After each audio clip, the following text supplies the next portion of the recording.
오늘 말씀의 배경은 북이스라엘의 여호람 왕이 치세하는 만력, 주전 840년경에 있었던 일로 사마리아 성, 북이스라엘의 수도 사마리아 성이 포위되어 버렸습니다. 아람 군대에 의해서 완전히 포위되어 버린 상황에서의 말씀입니다.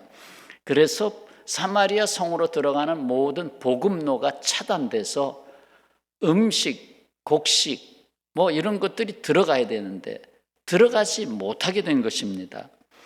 그래서 백성들이 사마리아 성 안에서 굶어 죽을 지경이 됐습니다. 사실상 굶어 죽이는 전략을 쓴 거죠. 포위하고 있으면, 쥐도새도 못 들어가게 포위하고 있으면 언젠가는 다 죽으리라. 그리고 그 아람 군대는 그 오랫동안 지탱해야 되니까 많은 식량을 가지고 와서 아예 텐트를 치고 아예 사는 것이 저들 다 죽을 때까지. 자, 여기서 죽음의 시험대에 오른 인간의 모습을 먼저 보게 됩니다. 6장 24절부터 보면 아람 군대가 사마리아 성을 에워싸고 있을 때 인간의 정체성에 시험이 오기 시작합니다. 식량이 고갈됐습니다. 먹을 게 없습니다. 아무리 뒤져봐도 나오지 않습니다. 하는 수 없이 나귀를 잡아먹기 시작했습니다. 그러면서 나귀 머리 하나에 은 80세겔 하고 팔립니다. 무슨 말인가? 나귀는 먹을 수 있는 음식에 들어가 있지 않습니다. 율법 조항에 돼지와 그런 것처럼 먹을 수 없는 조항에 들어가 있어요. 그런데 나귀, 그것도 머리를 잘라서 먹을 정도로 지금 먹을 게 없다는 얘기죠. 율법을 어겨서라도 먹어야 되겠다. 잘못을 저질러서라도 먹어야 되겠다. 살아야 되겠다 하는 인간의 정체성이 지금 떨어지고 있어요. 비둘기 똥 4분의 1값에 은 5세겔에 팔리고 있네요. 비둘기 똥이 음식으로 팔려요. 역사가 요세포스는 예루살렘이 포위되었을 때 기근 시에 먹기 위하여 그것을 모아두었던 예가 있다라고 기록에 남기고 있습니다. 비둘기 똥을 모아두었다가 정 먹을 것이 없으면 그거라도 먹어야 된다 하고 모아두었다. 참 비참하죠? 근데 그 비둘기 똥도 5세겔에 팔릴 것도 4분의 1값에 아주 폭등하기 시작했습니다. 심지어 6장 28절을 보면 안 될 일을 하고 있습니다. 여인이 내게 이르기를 내 아들을 내놓으라. 우리가 오늘 먹고 내일은 내 아들을 먹자. 어린 새끼를 잡아먹자. 실제로 잡아먹었어요. 그래서 먹었는데 나 왜 당신 아기는 안 내놓느냐, 그런 상황이 거기에 쭉 나오고 있습니다. 어디까지 인간이 떨어져야 되는가? 살기 위해서, 내가 살기 위해서 어디까지 인간은 떨어져야 되는가?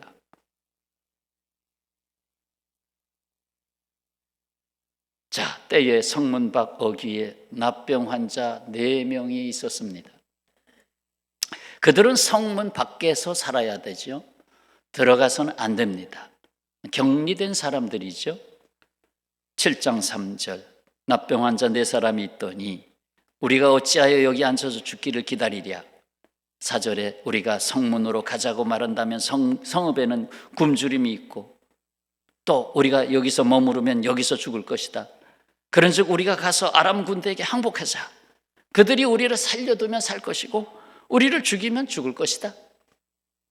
자, 납병 환자들은 이미 죽은 거나 다를 바 없는 사람들이었습니다. 죽음을 기다리고 있는 사람들이었습니다. 희망을 버린 사람들이었습니다. 사람들로부터 격리되어 버림받은 사람들이었습니다. 하나님께도 버림받았다고 하는 천벌 의식을 갖고 있는 사람들이었습니다.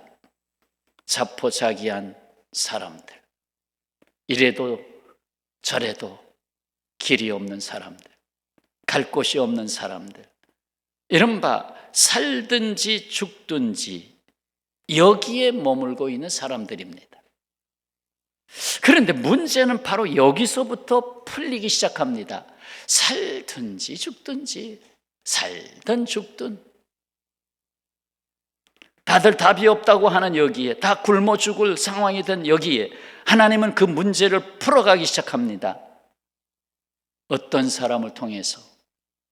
오히려 비천한 자들, 죽음에까지 내려앉은 자들을 통해서 풀기 시작합니다. 살든지 죽든지를 입에 달고 사는 사람들을 통해서 풀기 시작합니다. 4명의 납병 환자들이 자리에서 일어났습니다. 어차피 성내에도 들어가지 못하고 여기서 굶어 죽든 적진에 가서 잡혀 죽든 마찬가지다. 아람 군대 진으로 가자. 거기서 살려주면 사는 거고 죽이면 죽는 거다. 그래서 점점점 해가 질 무렵에 그 아람 진으로 싹 4명이 갔습니다. 웬걸 아람 군대 군인이 하나도 보이질 않는 거예요. 그저 텐트들만 쳐 있고 말들은 그냥 거기서 히히 하고 그대로 머물러 있고 양식들도 그대로 다 있고. 어찌 이런 일이 일어났습니까? 하나님께는 사람이 알지 못하는, 예측하지 못하는 감춰 놓으신 방법이 있었다는 것입니다. 감춰 놓으신 방법. 사실 우리의 생명 하나님께 감춰져 있는 생명 아닙니까? 이 세상 살아가는 것도 역시 하나님께서 감춰 놓으신 방법이 있다는 것입니다. 6절에서 보입니다. 이는 주께서 아람 군대로 병거 소리와 말 소리와 큰 군대의 소리를 듣게 하셨으므로 아람 사람이 서로 말하기를 이스라엘 왕이 우리를 치려하여 헷 사람의 왕들과 애국 왕들에게 값을 주고 용병을 사와서 연합군을 만들어서 우리를 치러 들어온다. 어떻게 됐나요? 7절에 해질 무렵에 일어나서 도망하되, 아람 사람 군대들이 도망하되 장막과 말과 나귀를 버리고 진영을 그대로 두고 목숨을 위하여 도망하였다.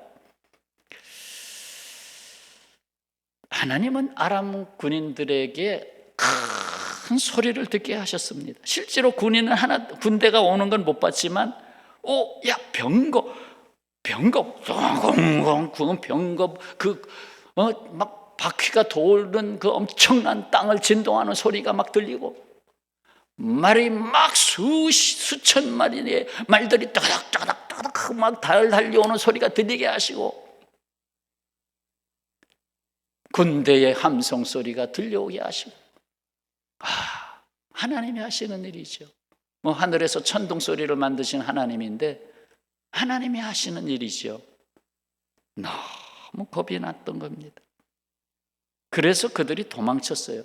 도망치는 것이 또 발각나면 저기 간다, 추격하라, 그렇게 될까봐 도망하는 소리도 못 내고, 말을 타고 도망하면 또 빨리 갈 수 있는데 말을 타면 소리가 나잖아요. 따가닥따가닥. 텐트를 거두려면 텐트 거두는 소리가 나잖아요. 몸만 빠져나와라, 전부 다 쥐 죽은 듯 빠져나가자 하고 조용히 다 빠져나갔어. 모든 것을 놓고 빠져나갔어. 왜? 사마리아 성에 양식을 주게 하시려고. 모든 것을 놓고 빠져나가요. 금은 보화도 다 놓고 빠져나갔어. 너무 급해서 챙길 수가 없었어요. 그렇습니다. 다 죽음을 바라보며 절망하고 있을 때 하나님은 일하고 계셨습니다. 문제는 그것을 사람들이 알지 못하고 있다는 데 문제가 있습니다. 하나님이 일하고 있는 것을 사람이 알지 못하고 있다.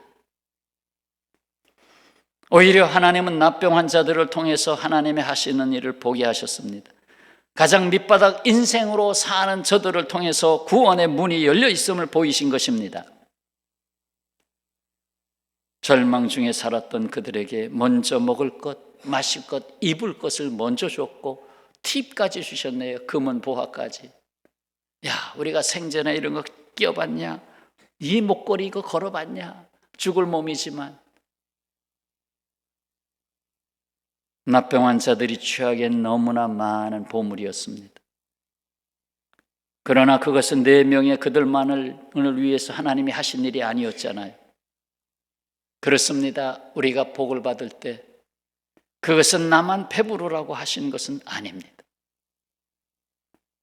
4명의 납병 환자들은 더 복된 길을 택했습니다.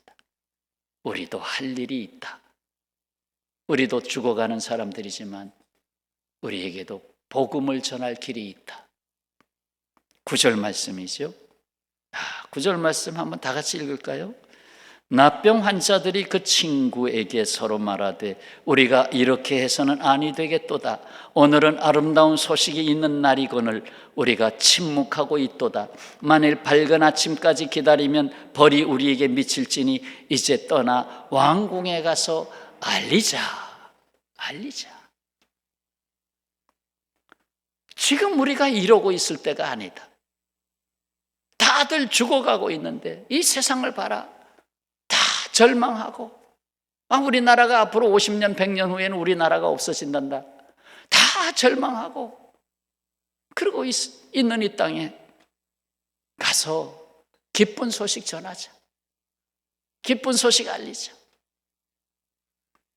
10절 말씀이죠. 성문지기를 불러냅니다. 우리가 아람진에 가봤다. 한 사람의 병사도 없다.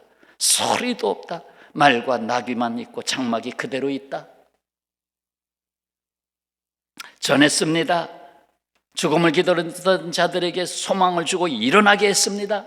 정말로 아름다운 소식, 기쁜 소식을 듣게 했습니다. 주께서 납병 환자들을 통해서 이루신 일입니다.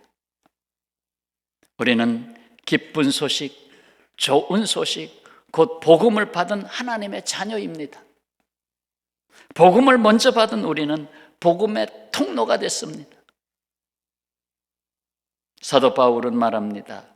고린도전서 9장 16절 만일 복음을 전하지 아니하면 내게 화가 있을 것이로다.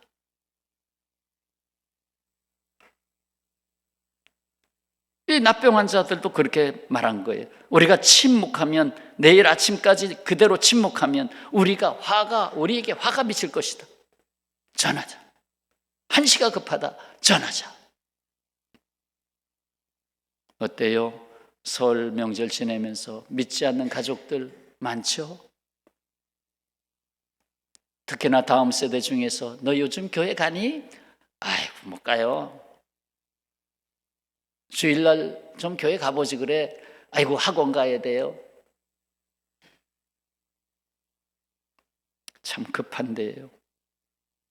한편 이 기쁜 소식이 있으리라고 선지자 엘리사에 의해 선포되자 처음부터 믿지 않았던 성내의 한 장관의 태도를 보세요. 7장 1절에 태도가 나오죠.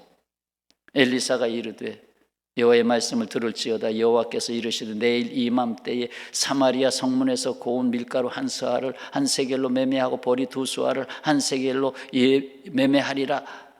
이 말을 선포했는데 결국 이 말은 이제 양식, 밀가루, 보리 다 얻게 될 거다. 그것을 이제 평상시에 가격으로 살 수 있으리라.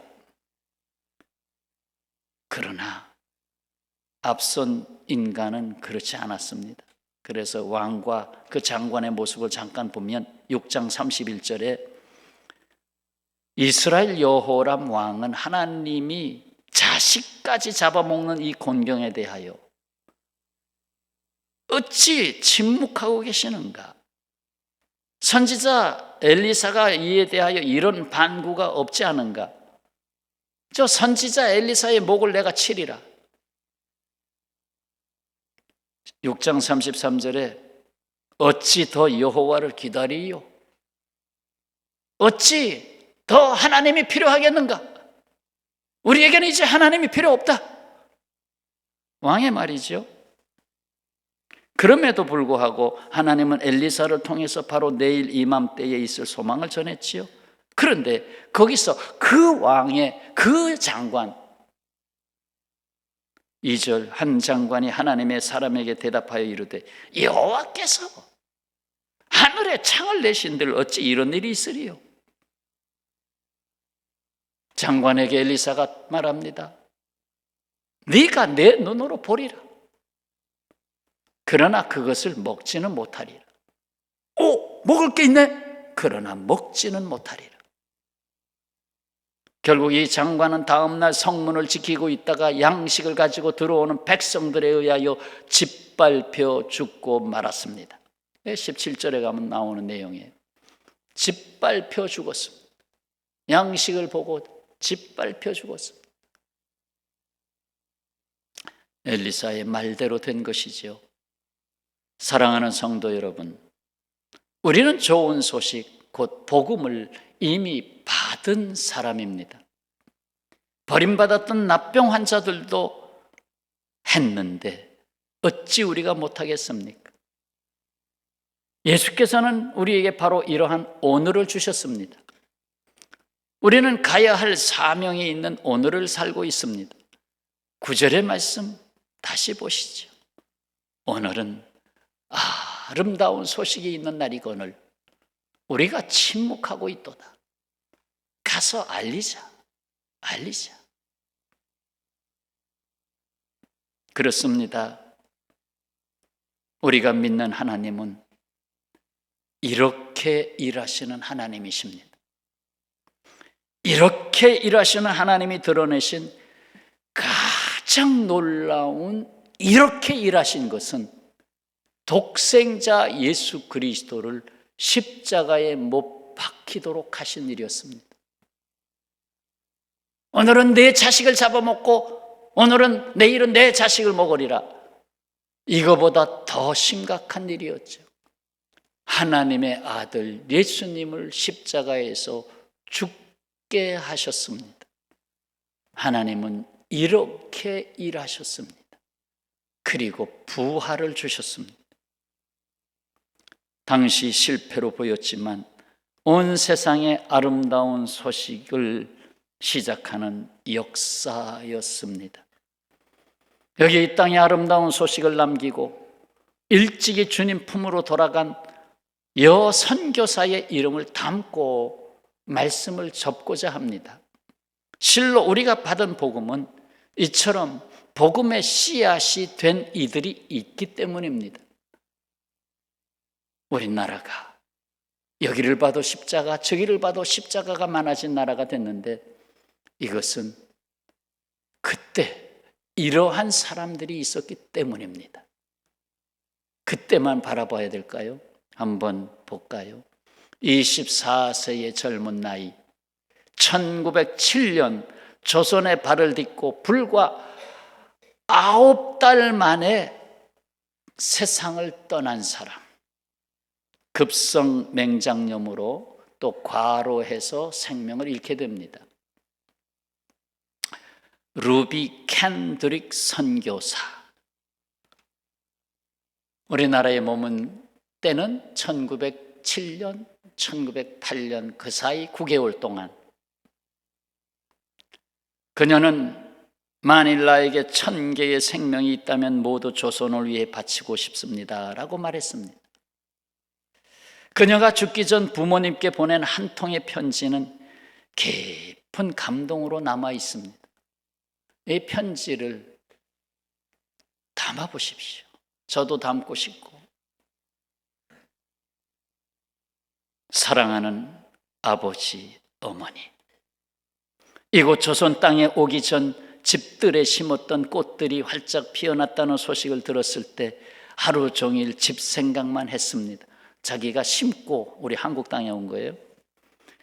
욕심쟁이 수지 동생인 것 같아요. 수지가 그 씨앗을 받아 동네 사람들에게 나누어 주었다니 너무나 대견스럽군요. 아마 내년 봄이 되면 온통 우리 동네는 내가 심은 노란 꽃으로 덮여 있겠군요. 아버지, 어머니, 이곳 조선 땅은 참으로 아름다운 곳입니다. 모두들 하나님을 닮은 사람들 같습니다. 선한 마음과 복음에 대한 열정으로 보아 아마 몇십 년이 지나면 이곳은 예수님의 사랑이 넘치는 곳이 될 것 같습니다. 저는 복음을 듣기 위해 20km나 50리길이죠. 20km나 맨발로 걸어오는 어린 아이들을 보았을 때 그들 안에 있는 하나님의 사랑 때문에 오히려 위로를 받습니다. 그러나 한편에서는 탄압이 점점 심해지고 있습니다. 그저께는 예수님을 영접한 지 일주일도 안 되는 서너 명이 끌려가 순교했고, 토마스 선교사와 제임스 선교사도 순교했습니다. 선교본부에서도 철수하라는 지시가 있었지만 대부분의 선교사들은 그들이 전도한 조선인들과 아직도 숨어서 예배를 드리고 있습니다. 그들은 모두 순교할 작정인가 봅니다. 오늘 밤은 유난히도 고향으로 돌아가고 싶습니다. 외국인을 죽이고 기독교를 증오한다는 소문 때문에 부둣가에서 저를 끝까지 말리셨던 어머니의 얼굴이 자꾸 제 앞에 어린거립니다. 아버지, 어머니, 어쩌면 이 편지가 마지막일 수도 있습니다. 제가 이곳에 오기 전 뒷뜰에 심었던 한 알의 씨앗으로 이제 내년이면 온 동네가 꽃으로 가득하겠지요. 그리고 또 다른 씨앗을 만들어내겠지요. 저는 이곳에서 작은 씨앗이 되기로 결심했습니다. 제가 씨앗이 되어 이 땅에 묻히게 되었을 때 아마 하나님의 시간이 되면 조선 땅에는 많은 꽃이 피고 그들도 여러 나라에서 씨앗이 될 것입니다. 저는 이 땅에 저의 심장을 묻겠습니다. 바로 이것은 조선을 향하는 저의 열정이 아니라 조선을 향한 하나님의 사랑이란 것을 알게 되었습니다. 어머니, 아버지, 사랑합니다. 나에게 줄 수 있는 1000개의 생명이 있다면 그 모두를 조선을 위해 바치겠습니다. 루비 캔드릭. 참 아름다운 여인이죠. 사진을 보니 더 아름다운 여인입니다. 저 아름다움을 25세의 나이로 이 땅에 묻었습니다. 지금 양화진 외국인 선교사 묘역에 잠들고 있습니다. 그 묘역에는 한국인을 표현해서 15개 나라 417명이 잠들고 있습니다. 그 중에 선교사는 145명에 이릅니다. 복음의 씨앗이 된 그분들이 이 땅에서 목숨을 바쳤기에 지금 우리가 그 복을 누리고 있습니다. 그분이 전한 하나님을 우리가 만나고 있습니다. 우리는 선조들의 믿음으로 복을 받았습니다. 이제 우리는 다음 세대를 위해서 살든지 죽든지의 자세로 복음의 수레가 되어 살다가 가야 하겠습니다. 그 영원한 주님의 품으로. 설 명절 기간 동안에 먼저 가신 부모님을 잠시 생각하셨지요? 우리도 멀지 않습니다.